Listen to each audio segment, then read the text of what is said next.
ভাইয়ের ভ্যানে আমরা জুমার নামাজ।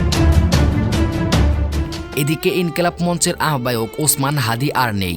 সূত্র বলছে দুজন ব্যক্তি মোটরসাইকেলে এসে তাকে টার্গেট করে গুলি করেন।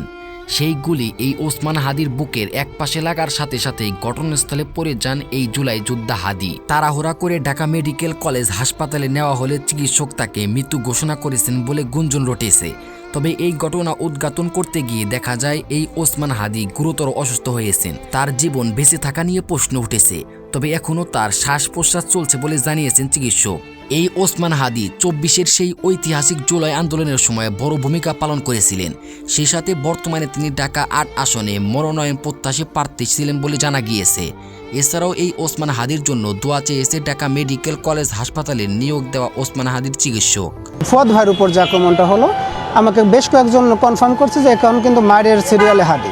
আমি জিজ্ঞাসা করলাম, হাদিকে মারলে কি হবে, ও কি আর মারির ভয় পায়?